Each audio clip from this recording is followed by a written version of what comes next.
Good afternoon. My name is Ken Larson with eXp Realty. I'm here with Brent Farmer. We're doing a special today on something that's near and dear to my heart, the cost of attending University of Arkansas and student housing issues that I think a lot of people are experiencing or will experience.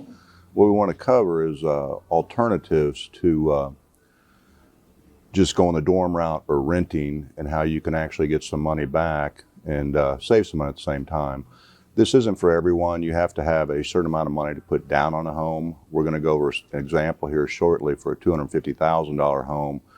Right now, the ranges we're seeing are $250,000 to $350,000 for a 3-bedroom home in Fayetteville. So we'll start out with what the problem is. There is a shortage of dorms in Fayetteville or at the University of Arkansas.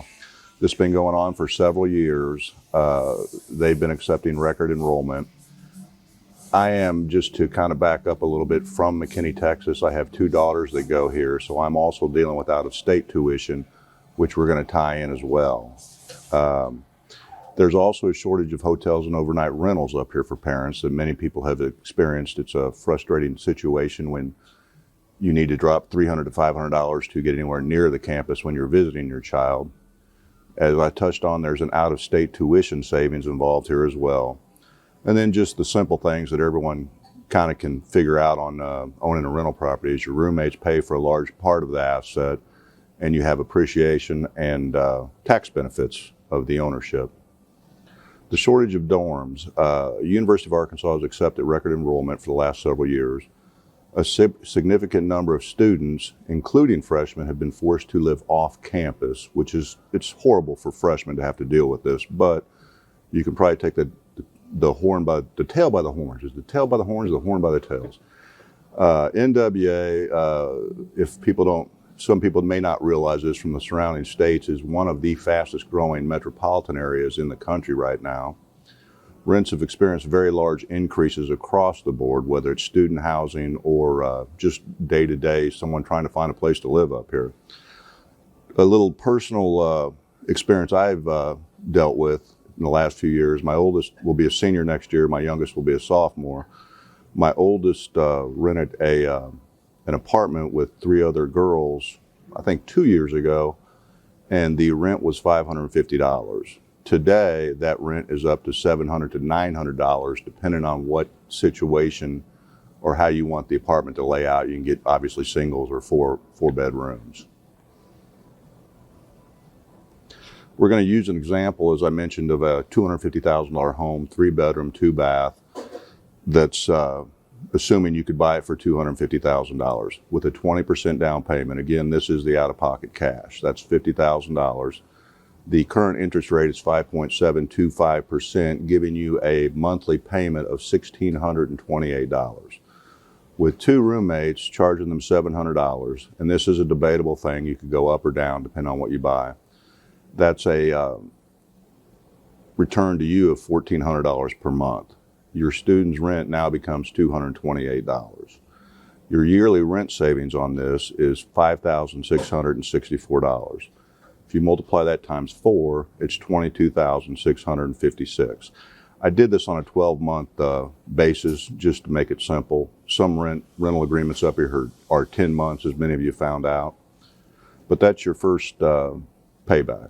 And this is where we're going to take a little break before moving on to the next thing. This is why we want you to reach out to myself, actually. I handle a lot of rentals up here. I grew up in Kansas City and again moved up here from Dallas.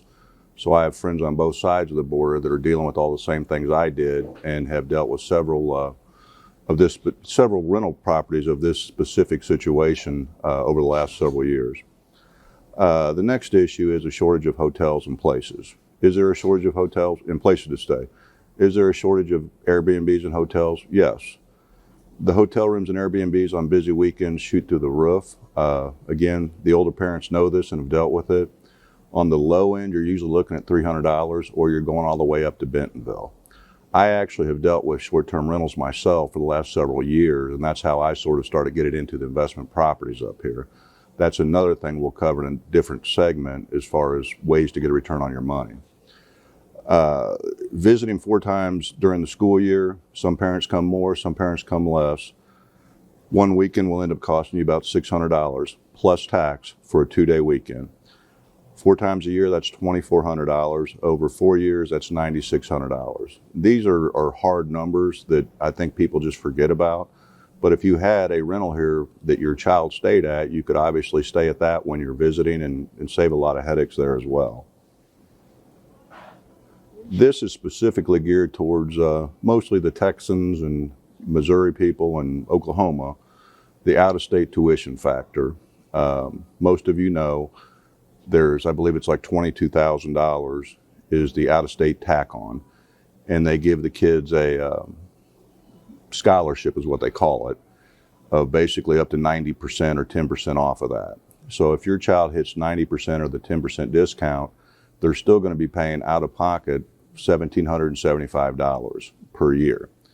80%, obviously that doubles. So this number can fluctuate and it can go way the other way for some parents, but it's not going to go less than $1,775. So that's a number there too that a lot of people don't take into account.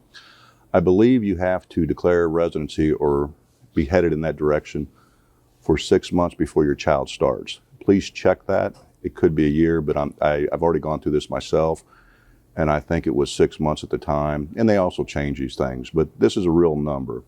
So there's a savings of $1,775. Where I'm coming up with that is the out-of-state for a child with a 10% scholarship is $9,441. The in-state is $7,666.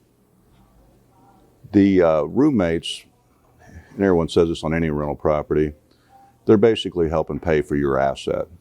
If you have 2 roommates at $1,400 total per month, they're paying it towards your asset over 4 years, $67,200. Appreciation over 4 years. If you assume you get 3% a year, at the end of this, you'll have a $392 property that you can sell or do whatever you want. I've found that a lot of people, once they get into this, they end up keeping them because it is a nice little side hustle, for lack of a better word, and the appreciation just keeps working in your favor. And what I've found is smart parents are doing this. Again, it goes back to you have to have the cash and be in the position to do it. But there's a lot of people that just don't want to fool with it or are afraid to do it. And it really is a very good payback that also just saves a lot of headaches for you and your child. The yearly savings on the total here, you would take your rent savings, which is $5,664, plus your in-state tuition savings, which is $1,775, the parents stay free return of $2,400, comes to a total of $9,839 that you will save every year by investing in a property. These numbers, and we're aware of this, will fluctuate up or down depending on how much you spend on the property and how much you charge rent for your child's friends or however you do that. But there are actual hard numbers here. It's kind of a no-brainer if you can pull it off. And again, I can't stress enough, it is very stressful dealing this time of year with your kids of just trying to find a place for them to live. And it will stun you, some of the numbers that I'm seeing right now, or you're dealing with the same thing, but for the incoming freshmen, it will kind of be a wake-up call, and you'll see why this is actually a very good opportunity to take advantage of right now. And that's basically the gist of what we wanted to touch on there. Multiple opportunities. We are here. I know the area very well. I've dealt with quite a few investment properties, would love to do business with you. Again, I've also dealt with the out-of-state situation and have a pretty good handle on all of it. But feel free to reach out, give us a call. We'd love to help.